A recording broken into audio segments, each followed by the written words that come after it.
So most of you in this room, you all have organizations, right?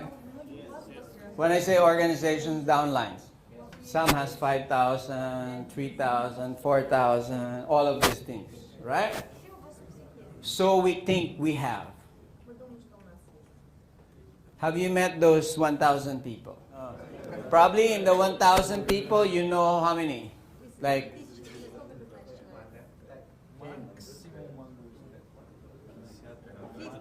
50? And like you see them every day, every week. So if you see, I'm just trying to make a point because I remember one time in my early other networking company, I also reached a maximum of 7,000. And I was just so proud of it because I did it like in 6 months, 7,000 downlines. And I had proof of it, it's printed on I printed it out, 7,000. I showed it to Vijay. I have 7,000 people. He told me, really? Are you sure? I said, yeah, it's here. Look, I have 7,000 people. Okay? Until one day, I didn't know. I was sleeping that time. I mean, it was nighttime. I was sleeping. When I woke up the next day, I didn't know there was a new company that set up, open up. Okay? A better looking babe company. You know what I'm saying? A younger company. So all of those 7,000 people that I thought was mine, okay, like probably 6,999 joined that company. I didn't know. They didn't tell me. So I thought I had 7,000 until that month my check came. And I was like, I went to the company, I thought they were cheating me. The check really dropped really almost forget about even getting the check. It was so embarrassing. What happened to the 7,000 people I had? They were not there. I never actually owned them. So when we speak of an organization, right, it's an organization wherein you could say, hey, you have strong hold of those people. Like I would say out of the 1,000, he might have a good hold on, I don't know, probably 5 or 10. What do you think? That 7,000 I had, I didn't realize the only good hold I had was 2. That those 2, despite them knowing there's a better babe looking company, still they didn't join because of their loyalty with me. So I realized I only have 2 in my organization. And those 2 didn't even have any, which it becomes my failure. You know what I'm saying? It becomes my failure. So this is always tested. And crunching times. When we're faced with challenges, when there's a press, we meet whatever situation, right? We get to realize how many we actually have in an organization. Like when Vijay calls me, when he calls his leader at that time, we drop everything. There's no explanation of things. He needs us there, that time, that hour, we come. It's not like we have other excuses. Totally, we have to be there. And that is your people. That is your organization. So don't be fooled by the numbers in your downline. That doesn't mean anything because you don't have a hold on them. The people you have hold with is the people you're building closely together. Probably the most you could have is I would say a good 10. And that's already hard to maintain. Because a good 10, imagine if you're going to give that 10 1 hour every day. That's already 10 hours. I'm telling you, it's difficult. It's not easy to have close partners. So see, we're in the world. I mean, this is not just networking, and I've seen this, and it's very sad because most of us, most of your leaders, most of your people are not ready for the possible success they may have, and also for the possible bad weather. Sometimes there's bad weather, you cannot go out. There's storm. There's tsunami, there's challenges, no sales. Economy is bad, what can you do?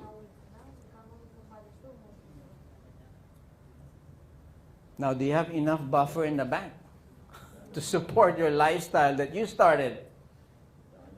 Are you ready to tighten your belt? Because you've gone fat. And that's a literal term, gone fat, meaning your lifestyle has gone fat. You got to reduce. So see, leaders, networkers, these are the things we have to prepare ourselves. Because see, when the days are good, when checks are good, we take all the glory. Is that not right? Glory is upon us when we're earning a lot of money. When there's problem, we blame the rest, not us. You know, I remember there's one Iranian I met that time. He was a taxi driver back home. He was a taxi driver back home, simple taxi driver back home, and he joined Gold Quest that time. And he was earning good. One day, all the police, they call it majlis, came and picked him up, throw him in jail, and was interrogating him. They were asking him, where did you get your $1 million? Imagine a taxi driver, one day, has $1 million in the bank. How would he explain that? So, of course, he was saying, oh no, from Gold Quest. What Gold Quest? There's no company here called Gold Quest. How do you explain your $1 million in the bank? You were just driving a taxi. How do you explain? So he didn't realize, see? He didn't realize that, hey, the potential of this earning could be this. So he was like unaware of it, and he also didn't know the type of challenges that you would have once you have money, right? So many people want it. They're going to knock on you. Some would not knock, but would put you in jail, get you in trouble. They want to, so you need a lawyer now. You have to spend for lawyers, you have to spend for this, you have to spend for that. So then you just spent your $1 million for the problem you've created. That's why making money, guys, I've realized making money is easy through network marketing. But keeping it, maintaining it, hiding it from these bad people who's going to take it away from you, that is a challenge. Now, I might be sounding already like doom thing, but guys, this is reality, what we face in the network marketing industry, the challenges we have as leaders. So an actual preparation, an actual having a perspective, a whole plan must be in place. Just like any businessman must have in place a plan. Just like any company that he knows that would grow, he must have a plan in terms of handling market, handling publicity, handling his PR, handling banks, handling accounts, handling expenses. You know what I'm saying? So it's not just signing people up anymore. That's why I always say in my training before that you cannot just be a networker. You cannot just remain a networker signing people up. I just wanted to be before. I didn't want to be GMD or do any other thing. I just want to sign people up. That's what I'm good at. I didn't want to learn anything. I just want to do that. But Vijay telling me, cannot. You cannot remain successful if you're just going to be a networker. You got to grow into a CEO. You have to be a CEO. Because how are you going to run your organization? How are you going to support your organization if you're just a networker? As far as you're concerned, you just make check, okay? Recruit people, sign up. You don't want to take the responsibility, right? You just want to collect checks. But guys, the bigger the check you have, the bigger the problem you will have, the bigger the challenges you would have. It comes with it. You want money? Be ready. Because see, building our organization is pretty much that. Having a proper perspective, right? What's the next one? Prospecting. And prospecting, I know your level of prospecting, most of us right now, our level of prospecting is just what? Who am I going to sign up, right? When you talk about prospecting, most of your downlines, probably most of you, right now, you're thinking, who can I sign up? Is this right? Huh? When I say the word prospecting, what comes into place? What comes into mind? I don't know. Prospecting, prospect. Prospect for what? Sign up. People, you have to take prospecting into another level. Today, when I prospect, right, when you prospect today, don't just look at downline. Because prospecting pretty much is across the board. Prospecting also is prospecting what country to build. Is that not prospecting? What, you just decide, you wake up one day, you're going to open Rwanda? Did you do your proper prospecting? When you say prospecting, you pretty much gauge, right? So meaning we have to take prospecting in a different level now. As leaders, I cannot be talking to you about prospecting, how to find a sign-up. Is that what you want me to talk about? How to find a sign-up? You all know that right now, right? Prospecting, actually, you take it in a different level, raise the bar higher in prospecting. It's a lot of things. Prospecting the right partner is necessary. Is that not right, Donna? Prospect a right partner, because see, if you don't have the right partner, you're in trouble. Or even in your whole people you meet every day, you cannot just be looking, oh, okay, let me turn this person to a networker. No. Because some of these people in your network could be your doctors, your dentists, some of them could be your architect, some of them could be your, some of your downlines could be your own PR people. They might not be good at going up on stage or talking, but they're all essentials in your organization. Do you think today that QI is just relying on networkers? You think when Dato was prospecting, he was just prospecting the Japas and the Patmans? He was prospecting finance people every day. When I see him, he's looking at who can I hire? Who can I add to my team? See, this is why you have to take your prospecting in a different level. When you go to a country, you cannot just be thinking, let me sign up thousands of people. What about tomorrow if you're shut down? Who are you connected with? It's your country. Do you know the big people in those countries? Are you connecting with them? You have to. You have to prospect them, not to sign them up, but hey, let me talk to these people. I need to show them this business before it even explodes. Why? They need to understand QNet. They need to understand what this business is all about, because I'm looking at long term in Russia and Kazakhstan. I'm looking at protecting my business as well, because QNet is not here. But I'm here. You understand what I'm saying? That's also prospecting. You have to be prospecting in this way now. Who's the DED? Who can help us? Who can approach? How can we set up? Who could be a PR that would be helping us? Who could be supporting us? Who we could, talk to and explain so that they know who we are. You know the problem most of the time when most of your people go to another country? This is the problem. The Indians, the American Indians, they live tribes, right?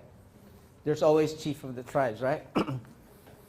In the early days, when the traders, the cowboy traders, they would sell mirror, right? They would sell utensils. The Indians has not seen this. Do you think those traders would dare go straight to the tribes people and sell them the products? Huh? They even have more common sense than us, and this is like 1500th century or whatever. They would not go to the tribes people and sell them the comb or sell them the whatever they have, the utensils. You know who do they go to first? They go to the chief of the tribe. Chief, buga buga buga, whatever their language is. They show the mirror like this. Oh, see how handsome you are, chief. Then they give a gift or a knife, Swiss knife or whatever, a utensil. Then the chief, he gets so excited because he was given the honor. What honor was he given?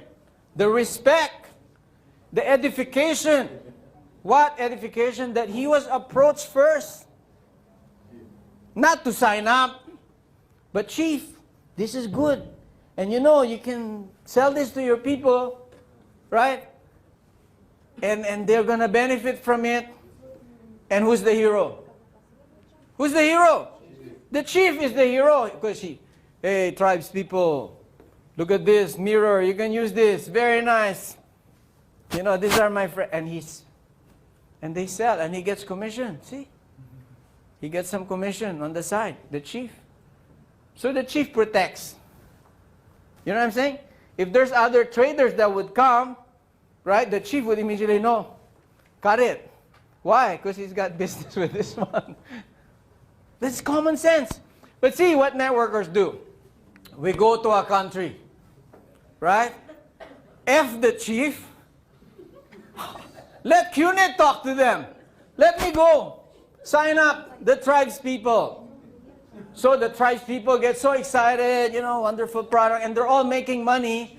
And the chief wakes up, one day and he goes, what the F is happening? His tribes is having what's happening? They're having their bombs, their BPP or whatever, trainings, and a lot of them are going to the V. And the hell, what's going on here? Immediately, what would he do? Shut down. Come on. Are we not in this story? Huh?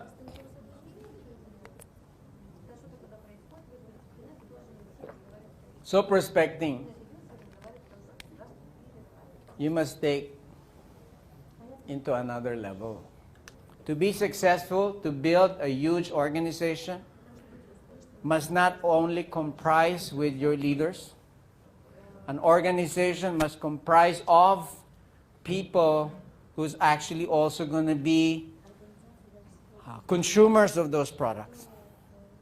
Because really that's what the longevity, the sustaining, the maintaining of your organization. We must have what they call distributors that would actually use the product, would be happy with the product. You know what I'm saying? Would promote the product. And there are people like that. They're not big talkers on stage. They're not going to be Patman on stage talking. Because most of us, we focus on just building leaders. But see, you also need the people that would consume. They might not be talkers, but they're buying the products because they like the product. And in fact, this should comprise at least 60 to 80% of our organization, because these are the people that would be buying. The reason also our company is not so product-oriented, because As a company, we're not product consumers. There's no drive towards that. In fact, even we introduce as many products, who's going to consume? We built an organization based upon signing up leaders. My opinion. But see, in these times, we got to start making some shift. See? Because see, I remember in the early days, when Dato and I were starting with the V at that time, we were very excited because we chose a product that pretty much was above all the products competitor we have at that time, marketing-wise, because we didn't need to spend so much time on explaining the effect of this product. We just dropped the coin. We don't need to explain. So we cut 2 hours explanation and we go straight, show me the money. See? That's how we built Gold Quest that time. Show me the money right away. So we cut easy duplication. Even a child knows, what's your product? Ding! You know what I mean? I remember Ferdy and those early leaders that, they're so show off. They're going to come to a business presentation and they're going to go, Ferdy would go, okay guys, you want to start this business? My first advice, you should buy a pair of shoes. So everybody like, okay, that's his advice. Okay, then once you have the shoes, you throw the shoes, you keep the box. So they're wondering why they're keeping the box. So he takes out his box of coins, gold coins, and there's a table in front. He pours it like this. Now, this is the use for the box. Why I told you why you need to buy a box. Because in this business, right, they have this thing that they're going to send you coins every week. Every week, the cycle coins we call. You're going to have coins every week coming. Even if you don't buy it, it just comes.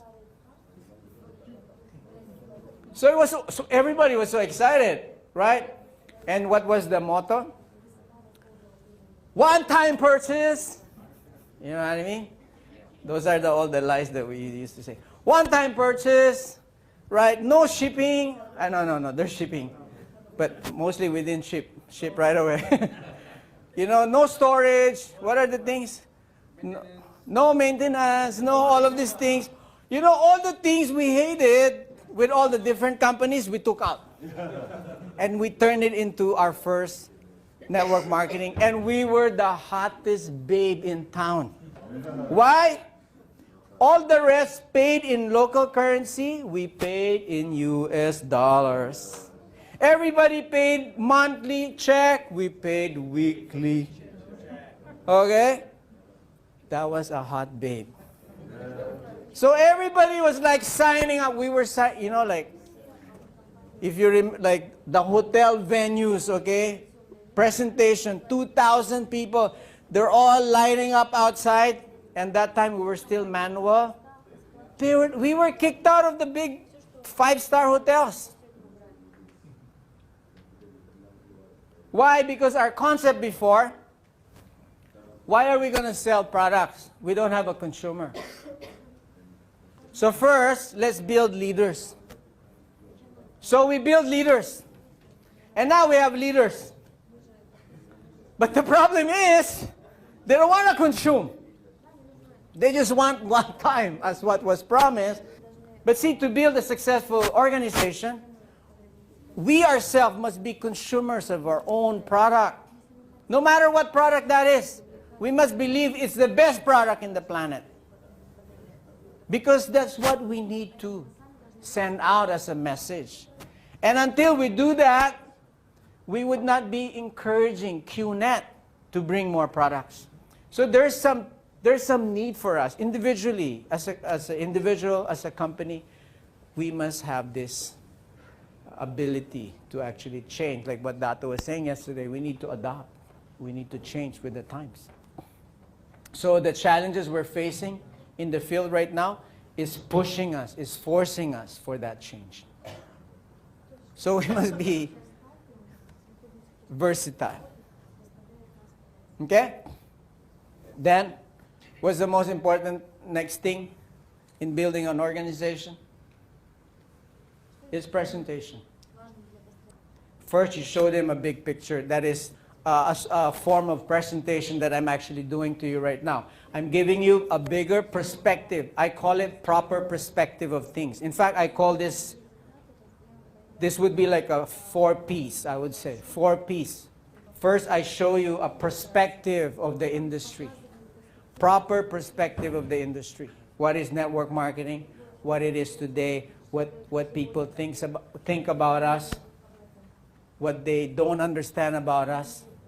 What's their view?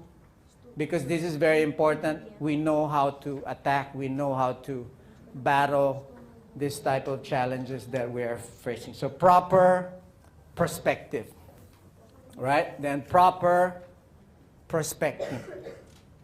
Proper perspective. We must also know the people we're going to be signing up or becoming allies on in terms of our organization. We must know where we could use them best. Just like, the Korean army. You go to a Korean army, you go to the kitchen, the cook. They tested a cook in a Korean army. Okay? It's a 5-dan black belt taekwondo. Even a cook can do heavy commando and everything. You cannot underestimate even a cook. You know what I mean? So meaning they're very versatile. They know exactly. So what I'm saying is that you cannot just have someone because some would be very good at a particular thing, but it's good that we learn all of those aspects as well. We understand all of those aspects, and that's what makes us a strong, team. Sometimes you could play forward, sometimes you could play defense, you could play, goalie at times, and this is what makes us a very strong organization. Then, of course, presentation. When I speak of presentation, what comes to mind? Patman would say, presentation. See, for me, presentation, again, I take it in a whole different level. Presentation that's fine. You should learn to present that way. But there's so many ways of presenting. It starts from yourself, actually. The words you say, how you approach things, how you present yourself in public, how you present yourself on a one-on-one. How convinced you are, how eager you are, how you're not sure about what you're saying is a whole package in itself. How you would dress up. Those are little things, guys. But we're not aware of it. From what we would smell, how we would look, grooming, you know what I mean? How we smile or how we react, what we say, our remarks, our facial expression on certain things. You cannot fake it. It comes. Your confidence could be read from afar. So presentation is a whole package thing. It's not just the art of, showing how the plan is. It's from how you get into that, how you get into the stage, how you set up the actual meeting is very important. How you set up the meetings, right? How you would be introduced in that meeting is very important. That's why I always use the rule, the pyramid rule. Okay, this letter A is the one gonna present. He's gonna present. He's the presenter. Okay? B is his downline. Okay? C is the prospect of the downline. So now he's gonna present to the downline, the prospect. He would present to the prospect. See, the prospect doesn't know him. Right? So if this guy is not there, there's no rapport because, trust, how do you build in a few minutes? It's difficult. But see, the scenario we have is the prospect is very close to the downline. In fact, before he brings him to meet this guy, he already has built him up. You know what I mean? Oh, he's a V partner. He's like this. He's like that. He's making this much. He's like this. He's blah, blah, blah, blah, blah, blah, blah, blah, blah. So this guy is already hearing about this person. So this is built by this person. See? You understand? And at the same time, if this guy, if the downline is the one presenting directly, he might have some challenges because, you know, the guy used to see him in his shorts and he's just so close to the guy, he would not believe so much. You know what I mean? He does because he's so close. So it's a perfect presentation setup. That's why before we don't go by ourselves. We always bring someone. You bring your upline in the beginning to present to your prospects. Because presentation must be effective. Because presentation, you're giving someone a gift. I always say this, present is a gift. You give someone a gift, you must know the person. You must know who you're giving it to. You know what I'm saying? So you can effectively connect. Because presentation means presenting your vision, presenting your mission, presenting who you are, presenting who the company is. And you must be proud of that. You must be proud of who you are. You must be proud of that I am a network marketing person. And what's the last one? The last P. So you remember all the 3 P's I've already given you? Proper perspective, proper prospecting, proper presentation. The last P is not Batman. The last P is persistent. A networker cannot afford not to be persistent. You know what persistent is? You know what persistent? Doing the same thing again and again. Well, that's one. For me, persistent is like unstoppable. There's just no stopping, there's no quitting, no slowing down. You're just persistent. Because what really made us successful, what made everybody in this company who's successful today, even QNet, why QNet is so successful, because we're just so persistent. We went through a lot of S in the last 15 years. We've been beaten up like hell by the media, by the press, by so many countries. But, right, as long as we don't stop, we persist. See, that is if there's any secret, I could, tell you, just don't quit. Just don't stop, and you would never fail. Really.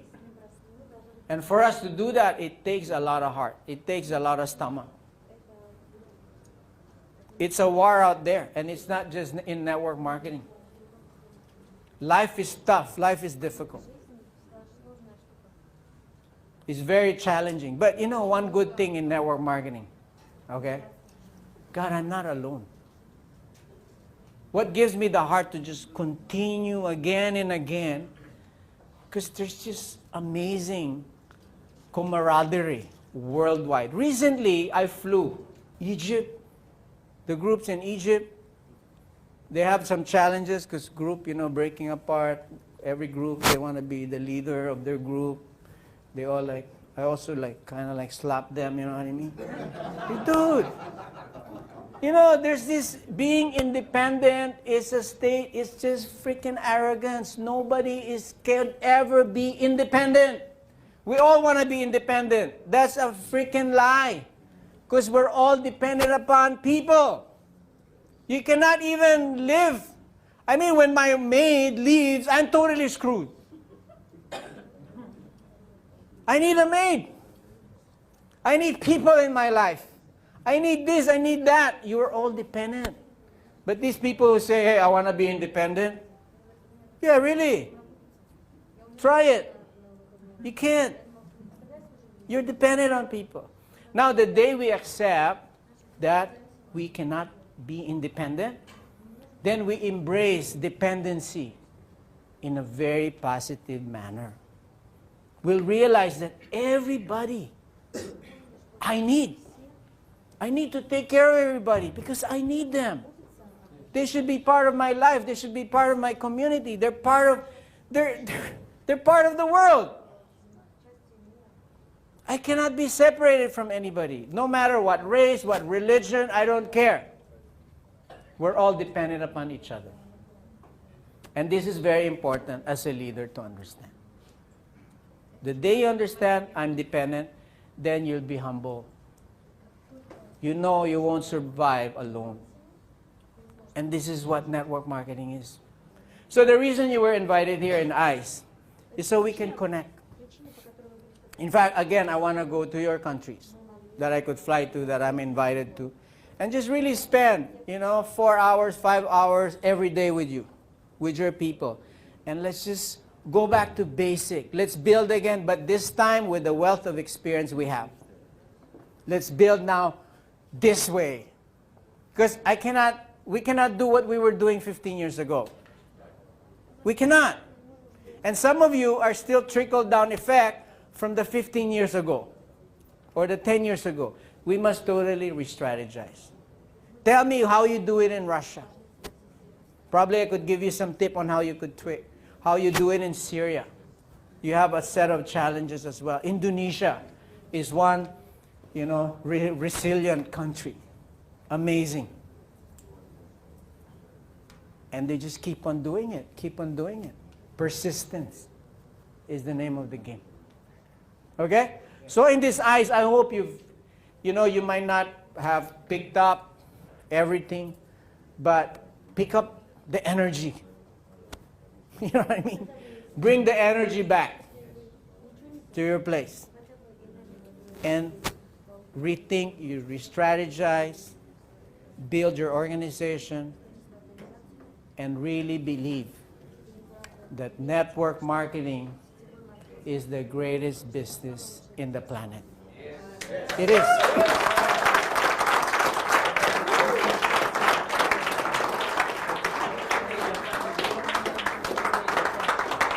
Okay, so thank you so much.